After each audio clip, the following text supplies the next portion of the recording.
Hello दोस्तों, welcome to my YouTube channel. आप लोग कैसे हैं? आई होप आप अच्छे होंगे। तो ये है मेरी सासू माँ और इनके लिए लाई थी मैं ये गोलियाँ, जो इन्होंने सुबह मैंने इनको खाने को दी और इन्होंने जैसे मैं नहाने गई अभी और इन्होंने क्या है कि वहाँ फेंक दी। और फिर मैं बाहर आई, मैंने देखा गोली पड़ी हुई है। फिर मैंने वो गोली उठा के इनके मुँह में रखी कि खाओ इसे, इससे तुम्हारा दर्द ठीक हो जाएगा। लेकिन इन्होंने अब जाके आधी गोली तो इसी में डाल दी है पानी में।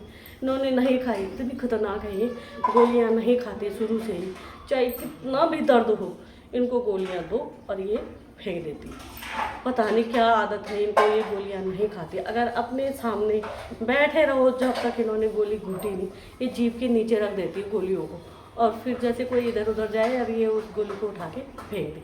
इतनी खतरनाक है ये।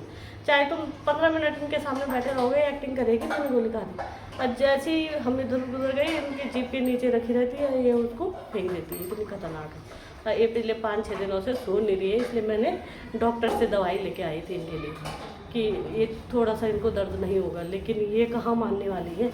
अब देखो ये देखो, ये ऐसी बैठी रहती। आज सुबह तो मेरे को ऐसे लगा कि ये आज मतलब 2-3 दिन के अंदर मतलब ख़त्म हो जाएगी। मैं तो परेशान हो गई थी सुबह सुबह। मैंने बच्चे को बोला कि लेके आ दादी के लिए दवाई, और वो लेके आया। और फिर इनको मैंने अपने हाथ से चाय, इन्होंने चाय भी नहीं पी सुबह सुबह, तो मैंने अपने हाथ से इनको चाय पिलाई। और उसके बाद देखो ना इन्होंने अब मतलब एक रोटी या सब्जी भी खा ली और दवाई भी खा ली और लेट नहीं रही है। इतनी खतरनाक है ये। बाबा मैं क्या करूँ, मेरी समझ में नहीं आ रहा कि ये मुझे कितना परेशान करेगी।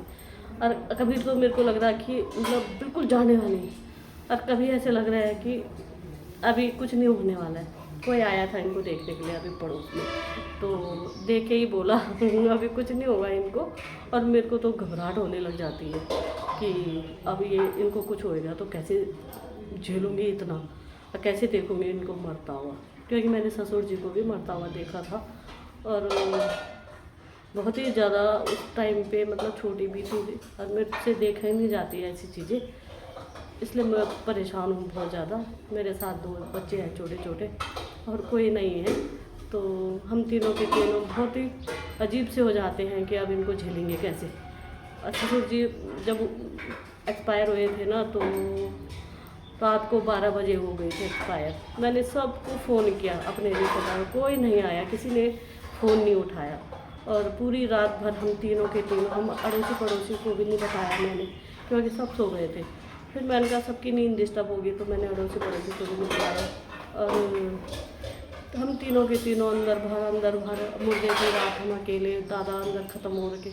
फिर सुबह आए सारे रिश्तेदार।